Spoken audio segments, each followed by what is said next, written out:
Hello বন্ধুরা, আবারও চলে এসেছি নতুন ভিডিও নিয়ে। কথা বলবো east Bengal versus south United FC ম্যাচের হাইলাইটস নিয়ে। তো প্রথমেই বলবো যে এটা খেলাটা যেটা দেখলাম, কোনো পাড়ার ক্লাব এরকমই খেলে একটা বড় টিমের সাথে। এটা পাড়ার ক্লাব লিটারেলি এরকম খেলে। মানে কতটা বল, মানে কিরকম ভাবে খারাপ খেলা যায় আজকে দেখলাম সাউথ ইউনাইটেড এফসির কাছে। একটা টিম ইস্টবেঙ্গল কতটা ভালো খেলেছে ভাবুন, একটা টিম যারা প্রায় 83% বল পজিশন নিয়েছিল, 560 খানা কারেক্ট পাস খেলেছে, 36 খানা শট নিয়েছে, আর কত স্ট্যাটিস্টিক্স বলবো, আর কত। মানে এগুলো মানে খেলা দেখে মনে হচ্ছিল একটা টিম আছে একটা টিম নেই, জাস্ট আরেকটা টিম এমনি দাঁড়িয়ে আছে আরেকটা টিম খেলছে। পাঁচটা গোল আজকেও করেছে। আমি আগে প্রিভিউতে বলেছিলাম, আপনারা চাইলে গিয়ে দেখে নিতে পারেন যে 5খানা গোল হয়তো ইস্ট বেঙ্গল করবে। আর এক্স্যাক্টলি 5খানা গোল এতটাও মিলে যাবে ভাবতে পারি না। আগের দিন ভুল বলেছিলাম, আজকে আবার ঠিক বলেছি। এরকম ভাবে মিলেও যায় মাঝে মাঝে, আবার ভুলও হয়, যদিও লাস্টেরটা ঠিক বলেছিলাম। তো যাই হোক, এই খেলা দেখার পর কি বলবো, মানে ইস্ট বেঙ্গলকে তো দরকার মোহনবাগানের বিরুদ্ধে। কেননা তবে তো খেলাটা ভালো লাগবে, তবে তো ডার্বিটা জমবে, আর মনে হবে একটা কম্পিটিশন হচ্ছে। নাহলে এই ন্যাশনাল লেভেলের যে টুর্নামেন্টের মান যা দেখছি, কোনো পাড়ার ক্লাব খেললেও সেই এইরকমই খেলতো। আর একটা নর্মাল, যেমন কলকাতা লিগের টিমগুলো খেলে সেরকমই একটা টিমকে নিয়ে এসে খেলানো, মানে সেই একই জিনিস হচ্ছে।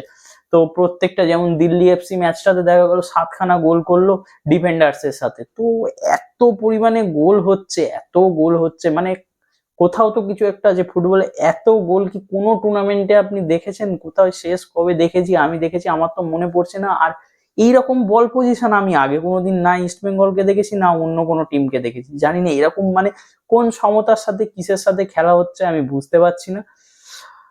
যাই হোক, ইস্ট বেঙ্গলকে কিন্তু অনেক ভালো লাগছে। সামনে ACL-12 খেলা আছে, তারা যথেষ্ট প্রস্তুত এখন মনে হচ্ছে। হাবাস কিন্তু তার স্ট্র্যাটেজি ঠিক করেই নিয়েছে, এবং এই টিমটা মনে হয় অনেক দূর যাবে। তো ঠিকঠাক টিম কম্বিনেশন গুছিয়েছে ইস্ট বেঙ্গল। মোহনবাগান কিন্তু এর থেকে আরো বেটার আমি বলবো এই মুহূর্তে। সে যেখানে যে যাই বলুক, দ্বিমত দ্বিমত পোষণ করতেই পারে, কিন্তু মোহনবাগান ইস্ট বেঙ্গলের থেকে এখন অনেক বেটার। সে অনেক যুক্তি তর্কের খাতিরে অনেক কিছু হতে পারে, অনেক স্ট্যাটিস্টিক্স উঠে আসবে, বাট মোহনবাগান এই মুহূর্তে অনেক বেটার।